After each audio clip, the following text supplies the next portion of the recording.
예, 함께 기도하시겠습니다. 전능하사 천지를 창조하신 아버지 하나님 감사드립니다. 저희가 아직 죄인 되었을 때 주님의 거룩하신 말씀으로 불러주시고 그 말씀 가운데 나타나신 우리 주 예수님의 보혈의 사랑을 깨닫고 믿음으로 구원을 얻게 하여 주심 참으로 감사드립니다. 이제 은혜 위에 은혜라는 말씀처럼 그 구원해 주신 것도 감사한데 주님의 몸된 교회 가운데 교제하며 날마다 때마다 또 필요한 은혜로 공급해 주시는 것을 인하여 감사를 드립니다. 또 오늘 이 저녁에 함께 모여서 주님의 말씀을 상고하며 또 주님께서 저에게 부탁하신 명령과 사명을 돌아보고자 합니다. 더욱더 주님의 은혜로 함께하여 주시고 그 마치는 시간까지 인도하여 주시옵소서. 또 전 세계에서 복음을 전하는 그곳에 선교사님들 가정과 또 함께 동역하는 형제자매님들 그 위에 하나님 함께하여 주시옵소서. 모든 것 감사드리며 우리 주 예수님의 이름으로 기도드렸습니다. 아멘. 마태복음 28장 18절로 20절 말씀입니다.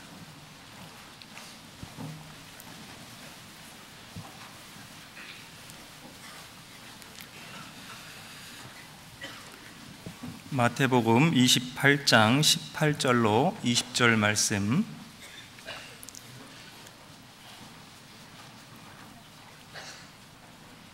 찾으셨으면 한 목소리로 읽어 올리겠습니다. 예수께서 나와 일러 가라사대 하늘과 땅의 모든 권세를 내게 주셨으니 그러므로 너희는 가서 모든 족속으로 제자를 삼아 아버지와 아들과 성령의 이름으로 세례를 주고 내가 너희에게 분부한 모든 것을 가르쳐 지키게 하라. 볼지어다 내가 세상 끝날까지 너희와 항상 함께 있으리라 하시니라. 네, 안녕하세요. 네, 반갑습니다. 저는 서울중앙교회에 2003년도부터 2005년도까지 전도인으로 함께 교제하다가요 2006년부터 2008년 8월까지 이제 지역에서 또 담임 전도인으로 함께 교제하다가요 2008년 8월에 인도 선교사로 자원하여 나갔다가 이제 올해 3월 23일 날 다시 귀국하게 되었습니다. 약 9년 7개월이라는 시간 동안 그곳에서 이제 사역하게 되었는데요. 참으로 하나님의 은혜와 또 여러 형제 자매님들의 기도 덕분에 아무 큰 어려움 없이 잘 있다가 오게 되었습니다. 또 이렇게 또 우리 형제 자매님들 앞에서 오늘 또 수요 말씀 시간에 또 선교 보고와 더불어 말씀으로 교제하게 되어서요 참으로 감사드리고 하나님께 영광스럽게 생각합니다.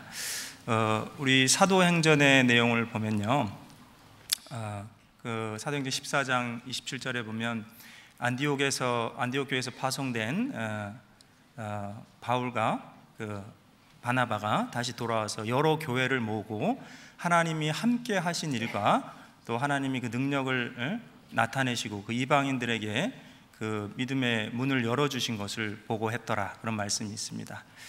제가 이제 인도에서 약 10년간 사역하고 이렇게 돌아와서 또 교회 앞에서는 어떻게 보면 전체적인 자리에서 처음 뵙게 되었는데요, 아무쪼록 정말 드리고 싶은 말씀은 하나님께서 함께 하셨고 또 그래서 많은 그 믿음의 문을 열어주시고 또 저희 교회를 사용하셔서 이 마지막 때에 하나님의 그 생명의 복음을 전하고 계신다는 것을 정말 함께 나누고 싶습니다. 제가 지금 이제 귀국해서 한 2달 정도가 좀 지났습니다. 모든 것이 사실 굉장히 어색합니다. 제가 이제 인도에 갈 때는 그곳의 문화 충격을 받았어요. 왜냐하면 언어가 다르고 날씨가 다르고 또 문화가 다르고 또 여러 가지 다르잖아요. 먹는 것이 다르고. 그래서 굉장히 문화적인 충격을 받았는데 이제 약 10년간 살다 다시 돌아와 보니까 거꾸로 한국에서 지금 문화적인 충격을 받습니다. 그래서 우선은 운전해서 다니는데요, 길이 너무 편하고 길 위에 동물들이 안 나타나서 피해가야 할 짐승이 없기 때문에 인도에서는 이제 소도 올라오고 돼지도 올라오고 뭐 닭도 올라오고 오리도 올라오고. 그래서 이제 그런 짐승들이 나타나면 피해 가야 됩니다. 그래서 그래서 저희는 이제 그런 짐승들을 영어로 이제 moving speed breaker다 그렇게 부릅니다. 쉽게 얘기하면 움직이는 과속 방지턱이다 이런 뜻인데요. 그래서 제가 인도는 과속 방지턱이 필요 없겠다 이런 생각을 했습니다. 저렇게 움직이는 짐승이 도로에 올라오면 천천히 갈 수밖에 없거든요. 특별히 뭐 소나 이런 짐승을 치면 또 큰일 납니다. 아시다시피 소를 신성시하는 나라이기 때문에요. 그래서 제가 물어봤습니다. 이제 소를 치면 혹시 어떻게 해야 됩니까? 그랬더니 차를 버리고 도망가셔야 됩니다 그러더라고요. 다행히 이제 여태까지 소를 쳐본 일은 없고요. 이제 돼지 한 마리, 조그만 돼지 새끼 한 마리를 쳐본 적이 있습니다. 그것은 이제 멈췄는데 무리를 지어서 건너갔는데 다 지나갔는 줄 알았습니다. 근데 마지막에 이제 새끼 돼지가 천천히 왔는데 차가 이제 높다 보니까 사륜구동인데 저희는 이제 전기가 안 들어오는 지역도 많고 그래서 이제 발전기를 싣고 이제 험한 도로를 가야 될 때가 많기 때문에 처음에 이제 사륜구동 차로 교회 차를 이제 구입했습니다. 근데 어쨌거나 차가 이제 높잖아요. 그래서 밑에 안 보인 겁니다. 그래서 이제 그 새끼 돼지 한 마리가 쳤고 물론 이제 그 돼지 값을 물어주고 왔습니다. 어쨌거나. 근데 이제 10년간 운전하면서 다행히 큰 사고는 있지 않았고요. 그래서 그것도 하나님의 은혜다 이런 생각을 합니다. 사실은 인도에 한국의 이제 기업체에서 나오신 주재원들이 있습니다. 근데 이제 그분들은 운전을 안 하셔요. 회사에서 운전하는 걸 권하지 않고요. 오히려 현지 이제 운전 기사를 제공해 줍니다. 왜냐하면 너무 위험하기 때문에 그 외국인들은 거의 운전을 잘 안 합니다. 그래서 실제로 인도에서 운전할 수 있으면 전 세계 어딜 가서도 운전할 수 있다. 뭐 이런 말이 있는데요. 아무튼 여러 가지로 이제 인도에서 문화적인 충격을 받다가 한국에 오니까요. 길이 너무 좋더라고요. 아무튼 이렇게 뭐라고 해야 되나요? 부드럽고 이렇게 피해갈 짐승도 없고 또 제가 3월 말에 왔는데 일기도 너무 좋은 거예요. 온화하고 아주 덥지도 않고 이제 아주 춥지도 않고 지금도 사실은 저는 쾌적하게 느낍니다. 이제 7월이 돼서 많이들 덥다고 하시는데요. 저희가 사역했던 지역은 이제 뭐 다른 인도 지역보다는 아주 높지는 않아요. 기온이 한 뭐 35도에서 43도. 예. 근데 뭐 아주 높은 지역들은 뭐 뉴델리나 뭐 우타라프라데시 이런 데는 이제 뭐 45도에서 50도도 올라가 그러니까요. 근데 저희가 있던 지역은 아쌈주의 구와티라는 곳인데 그곳에 선교센터가 있었기 때문에 이제 제가 거기 있었습니다. 근데 습도가 좀 높습니다. 보통 70%, 80% 정도 되기 때문에 이제 고온 다습한 지역입니다. 그래서 우리가 한국도 하절기에 좀 고온 다습하다 하잖아요. 근데 이제 사실은 뭐 인도나 이런 열대 지방에 비교하면 명암을 내밀기 힘들 정도입니다. 그래서 이제 샤워를 하고 나면 다시 숨을 한번 들이마시고 내쉬면 다시 땀이 나는 뭐 이제 그런 정도고요. 제가 어디 다른 지역에 집회를 갈 때 잠깐 손목시계를 제 책상에 벗어놓고 갔습니다. 가죽으로 돼 있는데 그 뭐죠? 그 트랩 저기가 줄이. 근데 이제 3일간 갔다 오니까 곰팡이가 쓸었더라고요. 아무튼 그래서 이제 습도가 굉장히 높은 지역이었는데요. 어찌 됐든지 그 아주 덥지도 않고 아주 춥지도 않은 이 기후가 또 너무 어색하고 그리고 이제 행정 서비스도 굉장히 너무 빠르더라고요. 막 현기증이 날 정도로. 그래서 뭐 예를 들어 운전면허 적성 검사 때문에 갔는데 아무것도 안 갖고 갔습니다. 뭡니까 그 건강검진도 가져가야 되고 뭐 있더라고요. 근데 빈손으로 갔는데 이제 30분 만에 거기서 건강검진도 해주고 뭐 다 해주더니 이제 플라스틱으로 된 카드가 딱 나오니까 제가 깜짝 놀랐습니다. 그래서 아무튼 근데 인도에서는 이제 거주 허가를 이제 받는데 그것을 이제 레지던셜 퍼밋이라고 해서 RP라고 하는데요. 원래 법적으로는 2주 14일 안에 나와야 됩니다. 근데 이제 제가 처음 가서 6개월 만에 받았습니다. 그것을. 그것이 없으면 다시 출국을 하지 못하는데요.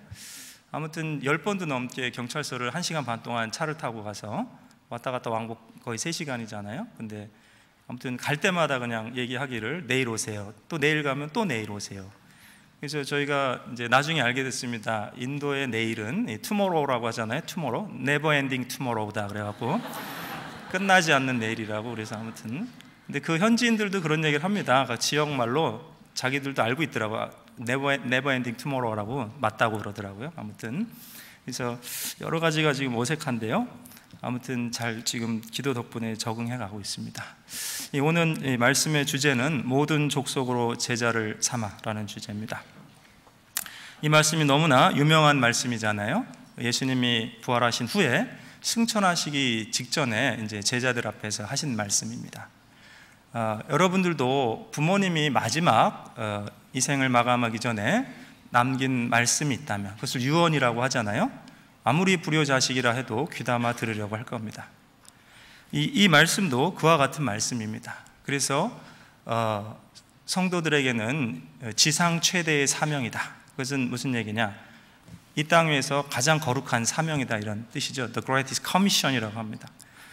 그것이 바로 오늘 이 말씀입니다. 19절로 20절. 그러므로 너희는 가서 모든 족속으로 제자를 삼아 아버지의 아들과 성령의 이름으로 세례를 주고 내가 너희에게 분부한 모든 것을 가르쳐 지키게 하라.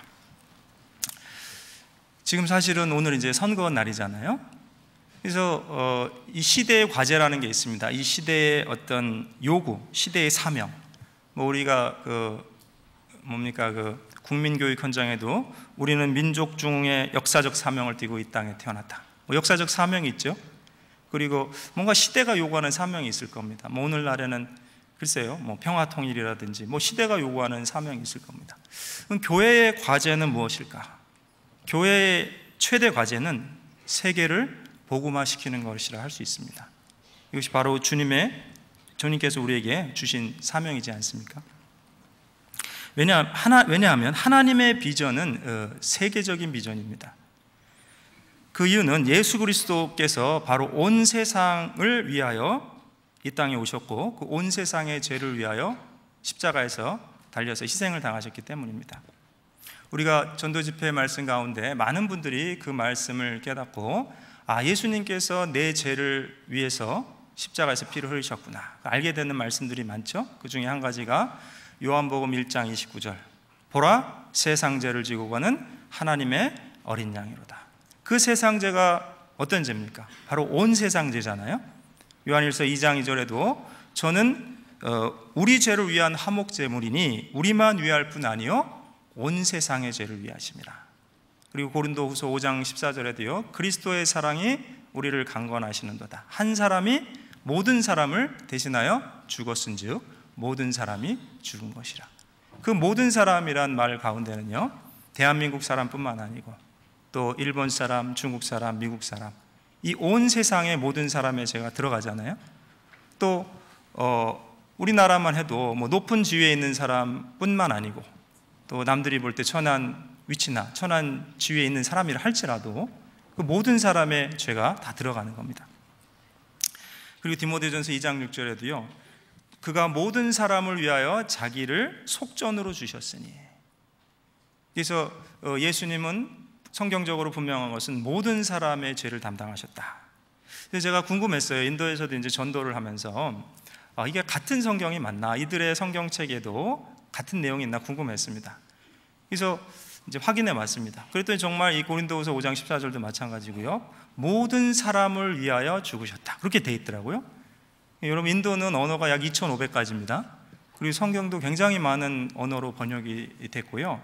그래서 이제 제가 아무튼 전도 집회를 하는 파워포인트 언어가 한 20가지 됩니다. 물론 제가 그걸 다 할 수 있는 것은 아니고 이제 공용어인 이제 영어로 하면 그 영어를 알아듣는 형제님이 자기 부족말로 통역을 하게 됩니다.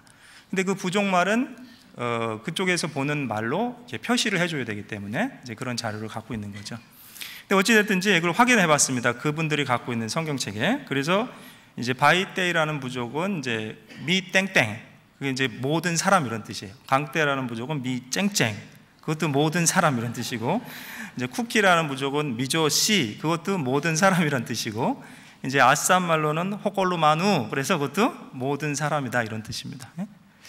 그래서 정말 성경은 같구나. 그래서 언어는 다르지만 성경의 내용은 같고. 그래서 실제로 사역을 하면서 느낀 것은 성경적인 복음을 전했을 때 같은 말씀으로 구원받는 역사가 나타났더라고요. 그래서 정말 하나님의 비전은 세계적인 비전이고 예수님은 온 세상 죄를 담당하셨잖아요. 그래서 우리가 또 너무나 잘 아는 말씀 있죠. 요한복음 3장 16절 잘 아시죠? 하나님이 세상을 이처럼 사랑하사 독생자를 주셨으니 이는 저를 믿는 자마다 멸망치 않고 영생을 얻게 하려 하심이라. 제가 이 말씀을요, 물론 한국에서도 많이 기억했지만 인도에서 집회를 하고 정말 잊지 못할 사건이 있었습니다. 그때가 2011년도인가요? 웨스트 벵갈주의 두어스라는 지역에서 이제 집회를 하게 됐습니다. 티가든이라고 해서요, 차밭입니다. 우리나라 말로는 그 차 이파리를 따는 밭인데요. 인도가 사실은 그 홍차 아시죠? 그 차로 유명합니다. 특히 이제 아쌈이나 그 웨스트 벵갈주가 이제 또 차로 유명한데, 이 차밭에서 일하는 이 노동자들은 굉장히 가난한 분들이에요. 그리고 불가촉 천민으로 여겨져서 소외받는 분들입니다. 인도에 이제 그 카스트라고 하는 계급 제도가 있는 거 아시죠? 그 카스트의 수두라가 맨 밑에 노예 계급인데 그 밑에 또 불가촉 천민, 그들 말로는 달릿이라고 하는데 약 지금도 1억 6천만 명의 불가촉 천민이 있습니다. 근데 그들이 대부분 차밭에서 일하는 노동자입니다. 어느 정도로 사람 대접을 못 받냐면 개가 와서 마을에 우물물을 마시면 우물물을 봉하진 않지만 그 사람들이 와서 마을에 우물물을 마시면 마을에 우물물을 봉해버려요. 부정 탔다고.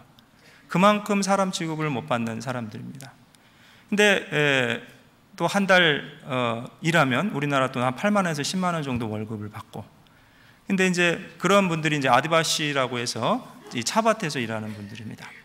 근데 그곳에 이제 교회가 있었고, 이제 기독교가 사실 어떻게 보면 이제 그런 가난하고 소외된 분들에게 많이 전파됩니다. 그래서 전통적인 교회가 있고, 그래서 제가 초청을 받아서 집회를 하게 됐습니다. 똑같이 7번 집회를 합니다. 우리 하계수양이 하듯이. 어떨 때는 이제 시간이 없으면 6번을 하기도 하고요. 어쨌거나 죄와 복음 말씀까지 다 하고, 근데 이제 3일간 하게 됩니다. 이게 매일 저녁 하는 건 아니고요. 그분들도 시간을 내기가 어렵고, 또 저희도 먼 곳에서 가서 하는 거기 때문에 쉽지가 않기 때문에. 그래서 3일간 집회를 하고요. 마지막 말씀이 끝나고 이제 간증 시간을 가졌습니다. 근데 한 노신사가, 글쎄요, 얼핏 보면 나이가 60은 넘으셨을 것 같은데, 이제 나중에 봤더니요, 50이 좀 넘으셨다 하더라고요. 이게 인도 분들은 겉으로 보이는 것보다 나이가 많이 들어 보여요. 아무래도 이제 태양의 노출을 많이 받고 일을 하셨기 때문에. 근데 아무튼 간증하시기를 이렇게 말씀하시는 겁니다. 제가 교회를 어릴 때부터 다녔습니다. 그러니까 이제 30년 이상을 교회를 다녔다는 겁니다. 그리고 이 말씀을 어릴 때부터 암송하고 여러 번 보기도 하고, 그런데 오늘에야 제가 이 말씀의 의미를 알았습니다. 하나님이 세상을 이처럼 사랑하사. 이 세상은 세상의 나무도 세상의 돌도 아닌 바로 내 자신입니다. 세상의 죄인을 사랑하셨고 온 세상 죄를 짊어지고 가실 때 바로 내 죄도 지고 가셨습니다. 그래서 내 죄를 위해서 피를 흘리셨고 나의 죄를 이제는 영원히 용서하셨고 이제는 저를 하나님 앞에 죄 없다 인정하셨습니다. 그렇게 간증하시는 거예요. 그래서 제가 그 간증을 듣고는요, 너무 감동이 됐습니다. 그러면서 하나님이 왜 독생자 예수 그리스도를 이 땅에 보내셨느냐? 그것은 바로 나의 영혼을 사랑하셨기 때문입니다. 그래서 정말 우리도 마찬가지잖아요. 이 대한민국이라는 극동의 나라에 복음이 들어와서 우리가 복음을 깨닫고 구원을 받았는데, 정말 왜냐? 예수님이 온 세상 죄를 짊어지셨기 때문에 우리도 그 사실을 깨달은 겁니다. 그래서 우리가 먼저 알아야 될 것은요, 하나님의 비전이 세계적인 비전이고 하나님께서 행하신 그 구속의 사역은 온 세상 사람들을 위해서 행하신 것이라는 것을 분명히 알아야 될 겁니다. 그래서 왜냐? 영혼의 가치가 차이가 나지 않잖아요. 흑인이든 백인이든 또 남자든 여자든. 창세기 1장 27절에도 하나님이 자기 형상, 곧 하나님의 형상대로 사람을 창조하시되 남자와 여자를 창조하시고, 우리가 남자나 여자나 영혼의 가치는 같잖아요. 우리나라 조선시대에 남존여비다 이렇게 불려지기도 했지만 하나님 앞에서는 영혼의 가치가 같습니다. 그리고 잠언 22장 2절에도요, 빈부가 섞여 살거니와 그들을 지으신 이는 하나님이시냐. 가난하든지 부유하든지 영혼의 가치는 같잖아요. 사실은 이제 제가 이 잠언 22장 2절 말씀이 인도 선교를 이제 자원하면서 저에게 이렇게 자극을 주었던 말씀입니다. 어떤 계기로 인도라는 나라에 대해 생각을 하게 됐습니다. 한 번도 가보지 않은 나라. 근데 이상하게 뭔가 아무튼 마음을 주시는 거예요. 그래서 이제 자매와 교제하고 우리가 기도해 봅시다. 한 3개월을 기도해서 이 마음이 없어지면 하나님이 주신 마음이 아니고 객기인 줄 압시다. 근데 마음이 남아있고 더 커지면 하나님이 주신 마음인 줄 알고 순종합시다. 같이 기도했어요. 근데 그 이후에 기도하는데 계속 이런 말씀만 눈에 크게 보이는 겁니다. 그리고 정말 하나님의 비전이 세계적인 비전이고 온 세상에 복음을 전해야 되는 것이 우리가 해야 될 일이 맞구나. 아무튼 그 중에 한 가지 말씀이 이 말씀이었습니다. 그래서 결국 이제 순종하는 마음으로 자원하게 됐습니다. 그래서 사실은 이 주님께서도요, 공생의 당시에 이 가난하고 소외된 자들에게 먼저 복음을 전하셨다는 걸 아십니까? 이 마태복음 4장에 이 광야에 이끌려서 마귀에게 시험을 받으시잖아요. 그러고 나서 이제 공생애를 시작하시는데 어디서부터 복음을 전하시느냐? 바로 갈릴리 지방, 스불론 땅과 납달리, 이방의 갈릴리여, 이렇게 불려지는 그 지역에서 복음을 먼저 전하신 겁니다. 한번 볼까요? 마태복음 4장 12절입니다. 마태복음 4장 12절로 17절입니다.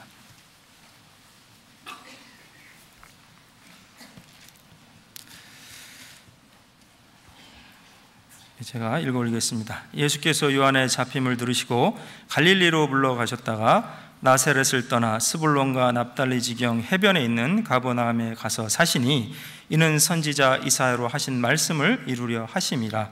일러스되 스불론 땅과 납달리 땅과 요단강 저편 해변 길과 이방의 갈릴리여. 16절 17절 같이 읽겠습니다. 흑암에 앉은 백성이 큰 빛을 보았고 사망의 땅과 그늘에 앉은 자들에게 빛이 비추었도다 하였느니라. 이때부터 예수께서 비로소 전파하여 가라사대 회개하라 천국이 가까웠느니라 하시더라. 그래요. 이 흑암에 앉은 백성, 이방의 갈릴리여. 여러분 아시는 대로 이 갈릴리 지역은 예루살렘, 유다 땅의 중심지였던 예루살렘에서 북쪽으로 가장 멀리 떨어진 지역입니다. 정치적으로 종교적으로 소외된 지역이고, 또 그 북쪽에 있는 그 이방 민족 아람이나 아시리아가 자주 침입을 했기 때문에 이 혼혈 정책이 취해져서 이 순수 혈통이 아닌 사람들도 많았고, 그래서 이 본토 정통 유대인들에게는 아주 멸시를 받는 그런 지역입니다. 바로 그곳에서부터 예수님은 복음을 전하신 겁니다. 사실은 저희 인도에 이제 선교센터가 있는 지역이 아쌈주의 구아티라는 곳입니다. 근데 이제 지도를 놓고 보시면 아시겠지만 인도 아주 북동부에 아주 코너에 있는 지역입니다. 이 중앙 인도에선 거리가 상당히 멉니다. 거기서 인도의 수도인 뉴델리까지 약 2,000km 정도가 됩니다. 비행기를 타고도 한 2시간 반 정도 가야 되는. 근데 그리고 인도 사람들도 사실 잘 몰라요. 무슨 아쌈주 그럼 잘 모르는 사람들도 많고요. 뭐 한국 사람들은 더 말할 것도 없겠죠. 그래서 이 북동부에 7개 주가 있고 그 주에 이제 뭐 마니퍼, 뭐 아루나찰, 뭐 이런 트리푸라 이런 주들이 있습니다. 그 주에 이제 아산주가 중간에 있고 거기에 이제 주도가 구아티인데요. 근데 이 지도를 놓고 보시면 마치 닭의 모가지처럼 이렇게 조그만 통로가 있어요. 북동부로 지나가는. 거기가 이제 방글라데시아, 부탄, 네팔, 중국, 미얀마 이렇게 둘러싸여 있습니다. 근데 그것만 탁 끊어지면은 이제 인도 땅이라고 할 수 없는. 그래서 실제로도 그 독립운동을 많이 합니다. 이게 중앙정부에서부터 소외됐기 때문에 각 주마다 독립을 하기 위해서 무장단체를 일으키고, 그래서 이제 사실 폭동과 테러가 많이 일어나는 것입니다. 여러분 아시는지 모르겠지만 제가 신문에서 봤습니다. 인도에 약 1년에 4,000명 정도가 죽습니다. 폭동과 테러로. 근데 그 중에 1,000명 정도가 바로 이 인도 북동부에서 죽는 일이 있습니다. 실제로 저 2008년도에 그때 이제 선교센터 입당식을 하고 또 한국에서 선교팀 일행이 오셨을 때예요. 그때도 구아티에서 8군데에서 폭탄이 동시다발적으로 터져서 60명이 죽었는데요. 그래서 저희가 자주 가는 그 시장 한가운데서도 그런 일이 있었습니다. 근데 다행히 그 테러가 있기 전날 우리 선교팀이 다른 지역으로 이동했고, 그래서 통행금지에 걸리지 않았던 겁니다. 만약에 하루라도 이게 늦었으면요 다른 지역에 가서 저희가 집회를 할 수 없었던 그런 상황도 있었습니다. 어찌됐든지 이 지역이 굉장히 좀 소외되고 정치적으로도 경제적으로도 소외되고 낙후된 지역입니다. 그리고 저도 이제 전도여행 중에 어디 갔다 오는 중에요, 제가 탄 택시가 총알을 맞았습니다. 피습이 당했는데, 처음에는 이제 그 다다닥 소리가 나길래 이제 무슨 돌멩이가 튀었는지 알았습니다. 조금 이따 평 소리가 나더니 이제 운전사 옆에 있는 조수석으로 구멍을 뻥 뚫고 총알이 들어온 겁니다. 그리고 운전석 쪽으로 나갔는데요. 근데 다행히 운전사가 창문을 내려놨고, 근데 저는 운전석 옆에 안 앉았어요. 평상시에는 항상 운전석 옆에 앉다가 그날만 뒤에 앉았습니다. 근데 그 앞자리에는 누가 앉았냐면 우리 전도사님이 이제 앉으셨는데, 그분이 키가 작아요. 한 163cm 정도 되실까? 그래서 굉장히 작습니다. 그래서 저희가 티셔츠를 드려도 항상 스몰을 줘도 어떨 땐 크다고 하고, 굉장히 키가 좀 작습니다. 뭐 그게 제가 비난하는 게 아니고요. 아무튼 무슨 사람마다 체형의 차이가 있잖아요. 근데 그분이 앉았는데 이게 머리 위로 날아간 거예요, 사실은. 제가 거기 앉았으면 어떻게 됐을까? 근데 그날만 한국에서 오신 형제님이 있어서 뒤에 앉아서 둘이 교제한다고 뒤에 앉았었어요. 근데 어찌됐든지 이제 무장 강도들이 있는 겁니다. 명절을 앞두고, 그 나라 말로 뿌자라고 하는데요. 그 명절을 앞두고 이제 그 무장 강도들이 돈이 필요하잖아요. 그래서 이게 무작위적으로 이렇게 그렇게 난사에서 차가 쓰면, 타이어가 터지든 어떻게 차가 쓰면 다 이제 매복하고 있다 내려와서 이제 털어가는 겁니다. 이제 뭐 그런 일이 있었는데요. 어찌됐든지 아주 소외되고 위험한 지역, 왜 이곳에 하나님이 복음의 문을 여셨을까? 근데 그것은 원래 주님도 그렇게 사역을 시작했고, 또 그분들이 마음이 더 가난한 거예요. 그래서 복음을 잘 받아들이고.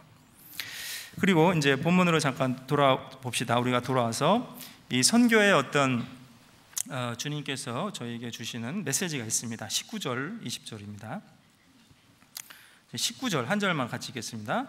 그러므로 너희는 가서 모든 족속으로 제자를 삼아 아버지와 아들과 성령의 이름으로 세례를 주고. 여기 보면 이게 영어로는 go therefore, 그러니까 이게 가라는 말이 먼저 나오잖아요. go. 그러므로 너희는 가서, 그죠? 그래서 어떤 일은 가지 않아도 되는 일이 있지만 어떤 일은 반드시 가야 하는 일이 있습니다. 예를 들어 정말 수영을 못하는 사람이 이게 물에 빠져서 죽고 있어요. 폭포가 앞에 있고 떠내려갑니다. 그럼 이 수영을 해서 건져줄 수 있는 사람이 가야 되잖아요. 그렇죠? 그렇죠? 예. 그리고 이제 누군가가 불이 났습니다. 이제 집에서 그 안에 바깥에 빠져나오지 못하고 불타는 집안에 사람이 있어요. 그러면 또 그 사람을 구원해 줄 사람이 가야 됩니다. 바깥에서 그냥 소리쳐갖고 자 얼른 나오세요 이러면 나옵니까? 지금 사방에 다 불길로 휩싸여 있고 누군가 들어가서 그 사람을 끄집어내야 되는 거예요. 불길을 이렇게 길을 내야 되는 거죠. 소방관이 들어가든 레스큐맨이 들어가든 누가 들어가야 되잖아요. 그런 것처럼 어떤 일은 가야지만 되는 일이 있습니다. 그럼 여러분 생각해 보십시오. 복음을 전해서 영혼을 구원하는 일, 그것은 가야지만 되는 일인 겁니다. 그래서 이 말씀에 그러므로 너희는 가서, 이것이 먼저 나온 거예요. 로마서 10장 한번 보겠습니다. 로마서 10장 14절.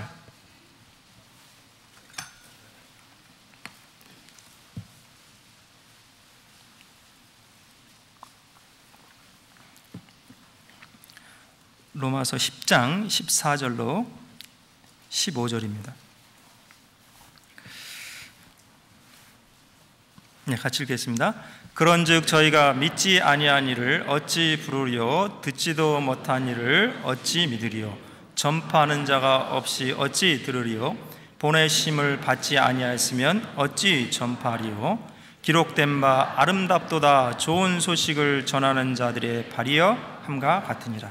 그래요. 이것이 복음이 전해져서 구원받는 과정이잖아요. 말씀을 전파해서 그것을 듣고 참된 말씀을 들어야 되는 겁니다. 그리고 들어서 믿고 주님을 참으로 구세주로 부르는 거잖아요. 순서가 분명히 있습니다. 근데 보내심을 받지 아니하였으면 어찌 전파하리요? 보내셨다는 건 뭐예요? 누군가 가야 됩니다. 그렇죠?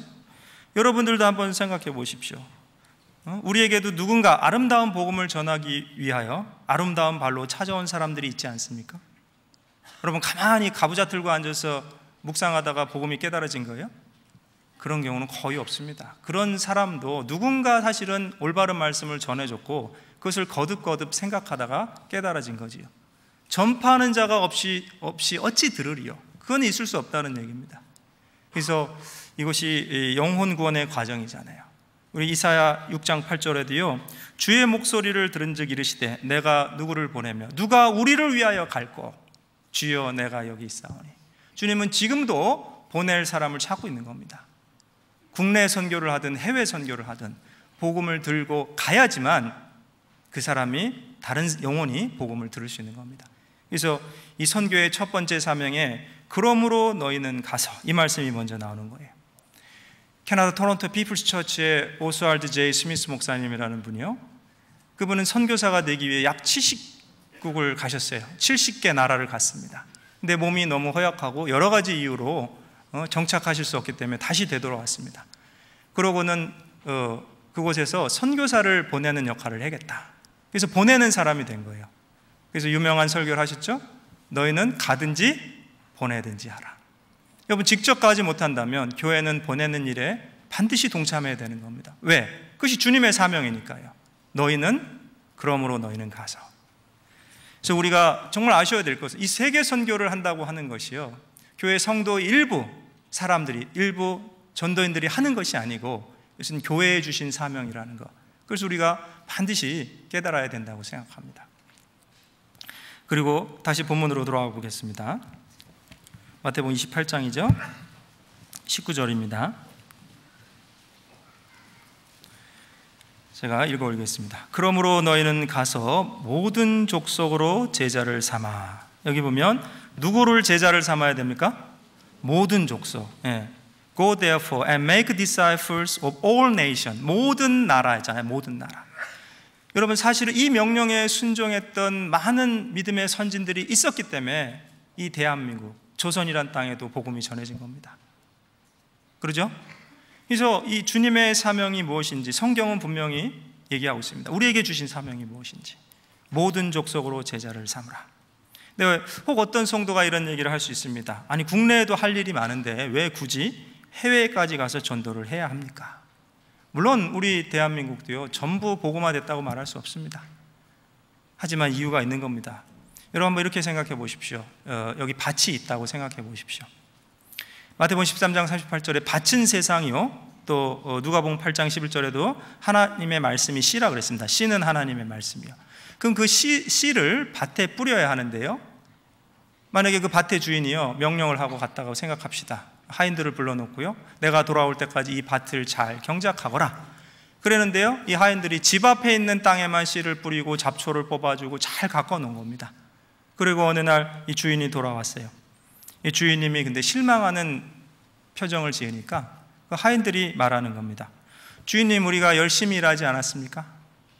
주인이 말씀하시기를, 나는 너희가 열심히 부지런히 일했다고 생각한다. 그러나 한 가지 잃어버린 사실이 있다. 너희들은 내 명령을 잊어버렸다. 여러분, 주인의 명령이 무엇이었습니까? 주인의 명령은 모든 족속으로 제자를 삼으라.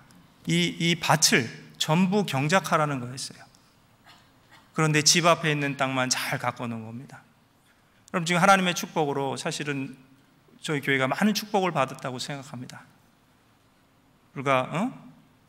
우리 교단이 형성된 지 한 30년도 안 되는 이런 짧은 시간에요, 정말 하나님께서 너무나 많은 축복을 해주셨습니다. 정말 아름다운 교회가 됐습니다. 잡초도 뽑아주고 꽃도 심겨져 있고 많은 열매를 거두는. 근데 우리가 주인의 명령을 한번 생각해 봐야 됩니다. 우리 주님이 다시 오신다고 하셨고요, 그리고 떠나시기 전에, 승천하시기 전에 남기신 말씀, 너희는 가서 모든 족속으로 제자를 삼아.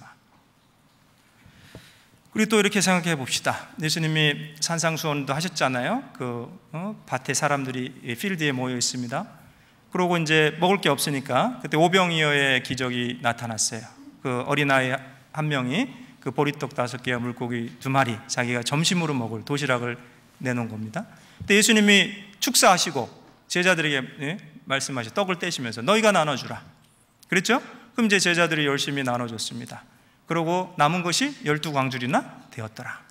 이렇게 생각할 수 있을 것 같아요. 여러분, 이렇게 쭉 앉아 계시잖아요. 지금 마치 오병이어의 기적 때 이 필드에 앉아 있는 것처럼. 근데 지금 제자들이 떡을 나눠줍니다. 근데 이 앞줄에 있는 분들은 1번 주고 2번 주고 3번까지 받아 먹었어요. 근데 저 맨 뒤에 있는 분들은 아직 1번도 안 준 거예요. 그럼 맨 뒤에 있는 분들이 항의하겠어요, 안 하겠어요? 우리는 사람이 아닙니까? 우리는 사람이 아닙니까? 저 앞에 있는 사람들은 3번, 4번, 5번도 주면서 왜 우리는 1번도 안 나눠줍니까? 항의하겠죠? 그것이 공평한 것이 아니잖아요. 그러면 제가 인도에서 이제 여러 곳에 이제 집회를 하면서, 인도도 3%의 기독교인들이지만요, 상당히 많은 수의 기독교인들이 있습니다. 13억의 3% 몇 명일까요? 3,900만 명, 약 4천만 명입니다. 근데 안타깝게도요, 이게 전도 집회를 하고 성경적인 복음을 들려주면 이런 말씀 난생 처음 들어봤다, 그렇게 얘기하는 분들이 너무 많습니다. 저희는 성경적으로 복음을 전한 것 뿐인데. 그래서 한 번도 정말 이 완전한 속죄, 영원한 구원, 참된 복음에 대해서 들어보지 못한 많은 사람들이 있습니다. 우리가 그들에게 마땅히 하나님의 말씀을 전하지 않는다면 마치 그 오병이어의 기적 때 맨 뒷줄에 앉아있는, 아니면 중간 이후에 앉아있는 사람들처럼 항의하지 않겠습니까? 그리고 작년 11월에요, 트리피라라는 곳에서 이제 전도 집회를 하러 갔습니다. 상당히 길이 험한 곳이었어요. 트리피라는 인구가 약 400만, 뭐 인도에서 보면 아주 작은 지역입니다. 근데 이제 비행기를 1시간 정도 타고 아가탈라 공항에 내려서 집회 장소까지 이제 약 7시간을 차를 타고 가는데요. 작년엔 5시간, 그 전에는 7시간. 근데 작년엔 5시간인데요. 길이 너무 험한데 50m도 직진 도로가 없습니다. 다 커브입니다. 커브, S자. 근데 양쪽으로만 S자가 아니고 산악 지역이기 때문에 위아래로, 그 다음에 양옆으로. 그래서 여러분, 롤러코스터를, 청룡열차를 5시간 동안 탄다고 생각해 보세요. 예? 그래서 저도 가는 길에 2번이나 구토를 하고, 상당히 험한 길이었습니다. 근데 저희가 그곳에 왜 가게 됐냐면, 저희 말씀으로 구원받은 목사님이 또 훈련을 받았고 자기 말로 집회를 하시는 분이 있습니다. 다만저희 목사님이라고. 그분이 너무 확실하시고요, 집회도 잘 하십니다. 근데 그 부족이 리앙 부족인데 교회가 100개, 성도가 약 2만 명이에요. 근데 이제 기독교가 약 50여 년 전에 들어갔지만 순수한 복음이 들어가지 않았기 때문에 이제 종교적인 이제 기독교가 있는 거죠. 그래서 그분이 구원을 받고는 1년에 한 번씩 선교사들이나 한국팀을 초청합니다. 마치 학예수양회처럼 우리가 집회를 하는 겁니다. 그래서 그분의 소원은, 자기는 평생을 이 말씀을 들고 우리 마을 구석구석을 다니면서 전도 집회를 하고 싶다. 근데 총회장으로 임명이 돼 갖고는 행정적인 일이 너무 많아요. 그래서 한 번은 상담을 해오셨어요. 내가 총회장 자리 내려놓고 목사님 여기저기 다니면서 이 집회를 좀 하면 어떨까요? 뭐 그렇게 상담을 해오셨습니다. 근데 어찌됐든지 저희를 이제 초청해서 집회를 하게 됐고요. 그래서 학예수양회와 마찬가지로 3일간 7번의 말씀이 전해지고요. 이렇게 편안하게 에어컨 나오는 장소가 아닙니다. 날씨도 덥고요. 그리고 많은 교회들은 양철 지붕에 대나무 벽, 땅바닥에 가만히 깔고 앉든지, 조금 교회 형편이 좋으면 이렇게 등받이 없는 옛날 시골 학교 의자 같은 거 있잖아요. 그 벤치인데 등받이가 없는 거 있잖아요. 그런 의자들에 하루에 6시간을 앉아서 말씀 듣습니다. 한 번 집회 2시간이고 3번 집회를 하니까요, 움직이지도 않습니다. 눈동자 굴러가는 소리도 안 들릴 만큼 얼마나 말씀을 잘 듣는지. 물론 이제 중간에 1시간에 30분씩 쉬고, 그래서 한 번 집회에 2시간씩.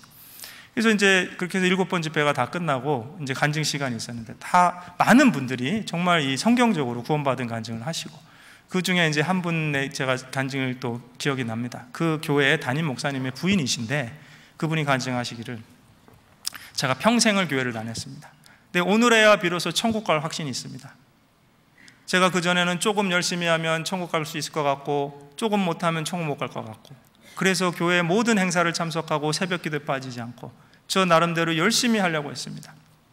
근데 항상 죄에 대한 고민이 있고, 죄를 도대체 얼마만큼 용서하셨을까? 만약에 부분적으로 용서하셨다면 내가 지금 짓고 있는 죄들은 어떻게 용서함을 받는가? 피 흘림이 없은 즉 사함이 없는데, 그럼 예수님이 다시 오셔서 죽어줘야 된다는 말씀인가? 정말 성경적인 고민을 했습니다, 그분은. 근데 말씀을 듣고는요, 완전한 속죄, 영원한 속죄, 완전한 구원, 예수님이 십자가에 다 이루으셨다는 그 복음의 말씀을 듣고 죄짐이 풀리고요, 너무나 기쁜 가운데 내가 오늘에야 천국 갈 확신이 있습니다. 평생을 교회를 다녔는데. 근데 그렇게 간증하는 분들이 많았습니다. 비단 그 집회뿐만 아니고요, 인도 여러 곳에서. 그래서 정말 우리 교회를 통해서요, 여러분, 정말 제가 해외 선교를 하면서 자부심을 갖게 됐습니다. 하나님이 우리 교회를 통해서 이 마지막 시대에 정말 성경적인 복음을 전하고 계시는구나, 그리고 그렇게 해서 구원받는 역사가 나타나고 있구나, 거기에 대해서 정말 자부심을 갖게 됐습니다. 그리고 또 한번 이렇게 생각해 봅시다. 국내에 있는 사람들이 아직 다 구원받지 않았는데 그래도 우리가 해외 선교를 해야 됩니까? 물론 대답은 네입니다. 왜? 그것이 예수님의 방법이었고, 그것이 바로 사도 바울의 방법이었습니다. 말씀을 잠깐 보겠습니다. 마가복음 1장 35절. 마가복음 1장 35절입니다. 35절로 38절 제가 읽어 올리겠습니다. 새벽 오히려 미명에 예수께서 일어나 나가 한적한 곳으로 가사 거기서 기도하시더니 시몬과 미크와 함께 있는 자들이 예수의 뒤를 따라가 만나서 가로되 모든 사람이 주를 찾나이다. 38절 같이 읽겠습니다. 이르시되 우리가 다른 가까운 마을들로 가자 거기서도 전도하리니 내가 이를 위하여 왔노라 하시고. 그럼 예수님 이제 많은 사람들이 몰려들었어요. 예수님께서 이적도 행하시고 또 천국 복음을 전하시고, 그러니까 많은 사람이 몰려들었습니다. 그래서 제자들이 얘기했죠. 주님, 모든 사람이 주님을 찾습니다. 만약에 오늘날의 정치인들 같았으면요, 그래? 어디 있어? 내가 나가볼게. 만나주지. 이러셨을 텐데 그게 것이 아니고요. 이르시되 우리가 다른 가까운 마을들로 가자. 거기서도 전도하리니 내가 이를 위하여 왔노라 하시고. 여러분, 주님의 마음은 항상 다른 가까운 마을에 구원받지 않은 영혼들을 염두에 두고 계신 겁니다. 왜 그러셨을까요? 지금 이곳에는 이미 복음이 전해져서요, 그들이 또 다른 사람들을 인도할 수 있잖아요. 근데 주님은 항상 다른 곳에 있는 이뤄진 영혼들을 생각하고 계신 겁니다. 누가복음 19장 10절에 인자의 온 것은 잃어버린 자를 찾아서 구원케 하려 함이니라. 우리도 잃어버린 자를 찾아다녀야 되는 것이 주님의 제자의 사명이지 않겠습니까? 그리고 바울의 전도 여행 가운데요, 그런 모습들이 또 자주 나타납니다. 한 구절 보겠습니다. 사도행전 16장 6절. 사도행전 16장 6절로 10절 같이 읽겠습니다. 성령이 아시아에서 말씀을 전하지 못하게 하시거늘 부르기아와 갈라디아 땅으로 다녀가 무시아 앞에 이르러 비두니아로 가고자 애쓰되 예수의 영이 허락지 아니하시는지라 무시아를 지나 드로아로 내려갔는데 밤에 환상이 바울에게 보이니 마게도냐 사람 하나가 서서 그에게 정하여 가로되 마게도냐로 건너와서 우리를 도우라 하거늘 바울이 이 환상을 본 후에 우리가 곧 마게도냐로 떠나기를 힘쓰니 이는 하나님이 저 사람들에게 복음을 전하라고 우리를 부르신 줄로 인정함이라라. 이 말씀을 잘 아실 겁니다. 이거 정말 선교사의 좀 획기적인 일이었습니다. 그 바울 사도가 이제 2차 전도여행 과정 가운데 이 그 소아시아 지역에서 더 복음을 전하려고 했습니다. 근데 그것이 어떤 이유로 막혀졌어요. 여기서 보면 성령이 아시아에서 말씀을 전하지 못하게 하시거늘. 그래서 부르기아와 갈라디아 땅으로 다녀가 무시아 앞에 이르러, 그쪽은 이제 오늘날 그 흑해, 그 소아시아 지역에서 위쪽으로 북동쪽으로 올라가는 지역이죠. 근데 그곳에서도 무시아 앞에 이르러 비두니아로 가고자 애쓰되 예수의 영이 허락지 아니하시는지라. 무시아를 지나 드로아로 내려갔는데, 드로아는 이제 다시 이쪽 그 지중해 쪽으로 내려오는 겁니다. 그럼 그 지금 이제 드로아에서 마게도냐로 건너가죠. 그래서 이제 빌립보 교회, 데살로니 교회, 그 마게도냐의 첫 성이 빌립보였고요. 그곳에서 이제 복음이 전해지게 됐는데, 그때 드로아에서 밤에 환상이 바울에게 보이니 마게도냐 사람 하나가 서서 그에게 청하여 가로되 마게도냐로 건너와서 우리를 도우라 하거늘. 그때 바울 사도는 이 환상을 본 후에 마게도냐로 떠나길 힘쓰니 이는 하나님이 저 사람들에게 복음을 전하라고 우리를 부르신 줄로 인정함이라. 그것은 무슨 뜻입니까? 이것이 성령의 뜻인 것을 알았고 그 성령의 뜻에 순종해서 바로 이제 마게도냐로 건너가서 복음을 전한 겁니다. 여러분, 이 사건이 왜 중요하냐면요, 마게도냐는 유럽으로 들어가는 첫 입구입니다. 그래서 바울 사도가 성령의 뜻에 순종했기 때문에 유럽이 빨리 복음화될 수 있었던 것이고, 사실은 교회사적으로 보면요, 교회사적으로 보면 유럽이 복음화됐기 때문에 청교도들에 의해서 신대륙, 미국이 빨리 복음화될 수 있었고, 미국을 통해서 또 일본과 동아시아, 일본과 한국이 복음화될 수 있었고, 그리고 지금은 이제 그 복음의 불길이 보십시오, 서남아시아, 중국, 그죠? 이게 퍼지고 있잖아요, 한국 교회를 통해서. 그리고 이제는 아프리카를 돌아서 예루살렘으로 돌아가면 주님이 오실 때가 가까운 겁니다. 잘 보십시오. 이 복음이 어떻게 전해지고 있는지. 예루살렘에서 시작된 복음이 안디옥과 소아시아를 통해서 유럽으로 퍼져갔다가 다시 미국으로, 다시 아시아로, 동아시아로 왔다가 서아시아로 지나가서 아프리카를 돌아서 예루살렘으로 들어가는 겁니다. 시계의 방향으로 돌아가고 있죠.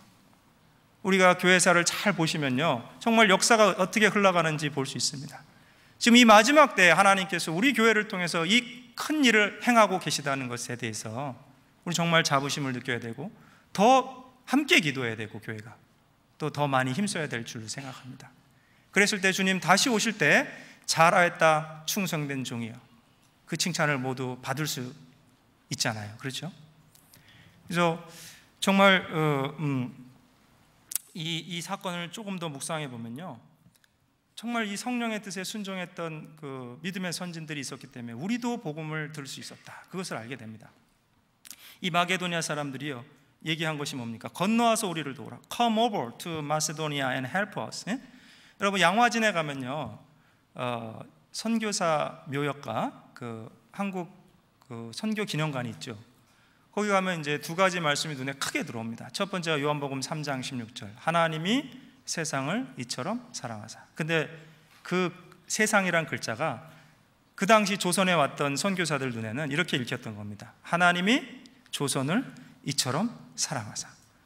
한 번도 가보지 않은 나라, 태평양을 건너서 몇 날 며칠이 걸릴지도 모르는 그 나라에 대해서 귀로 듣기만 했는데요, 하나님도 그 나라 백성들을 사랑하셨다는 것을 알고 자원해서 헌신해서 이 땅에 와서 복음을 전하다 많은 사람이 순교를 당하고, 심지어는 가족들도, 자녀들도, 어린 자녀들도. 그것이 바로 양화진에 있는 선교사 묘역입니다. 그리고 두 번째 크게 나타나는 말씀이 바로 이 사도행전 16장 9절. 마게도니아 사람들이 건너와서 우리를 도우라. 근데 거기 이렇게 돼 있어요. Come over to Joson and help us. 조선으로 건너와서 우리를 도우라. 그분들은 그것이 하나님의 뜻인 줄 알고 성령의 뜻에 순종해서 대한민국에까지 온 겁니다.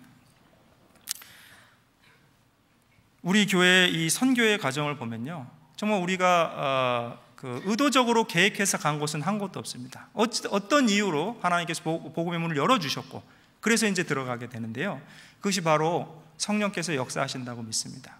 여러분, 여기도요, 사실 이제 그 마게도냐로 처음 넘어갔을 때 이 바울 사도 일행이 거쳤던 지역이 빌립보잖아요. 우리 한 말씀 잠깐 봅시다. 11절 12절입니다. 드로아에서 배로 떠나 사모드라게로 직행하여 이튿날 네아폴리로 가고 거기서 빌립보에 이르니 이는 마게도냐 지경 첫 성이요 또 로마의 식민지라 이 성의 수위를 유하다가 안식일에 우리가 기도처가 있는가 하여 문 밖 강가에 나가 거기 앉아서 모인 여자들에게 말하더라. 그럼 사실 이 빌립보 지역은 아시아와 유럽을 잇는 주요 교역지입니다. 그리고 마게도냐의 중심 도시 중에 하나였고요, 이그나티우스 대로라고 하는 이 군사도로가 있어서 무역이 굉장히 발달했어요. 근데 많은 우상을 섬기는 곳이었습니다. 헬라의 아테네 여신, 로마의 주피터, 마르시 신, 그리고 황제의 숭배도 있었고요, 또 이집트의 이시스, 세라피스 신 등 각종 우상을 섬기는 곳이었어요. 심지어는 유대인들의 회당조차 찾아보기 어려운, 유대인들의 회당이 있다는 것은 그래도 유일신을 믿는 사람들이 좀 있는 건데, 이곳은 바로 다신을 믿는 그 우상 숭배가 충만한 곳이었습니다. 그래서 사도 바울이 안식일에 우리가 기도처가 있는가 나갔다 찾지를 못한 겁니다. 그래서 문 밖 강가에서 루디아를 만나고 그 자주장사 루디아에게 전도를 하게 되는 거죠. 사실은 빌립보 지역은 사실상 복음 전하기엔 굉장히 어려운 곳이에요. 그래서 우리가 만약에 세상적인 마인드와 아이디어로 효율을 추구했다면 어리석다는 소리를 들었을 겁니다. 사도 바울이 빌립보에서 전도를 했다는 것은. 그러나 성령님은 다르게 역사하고 계십니다. 지금도 마찬가지입니다.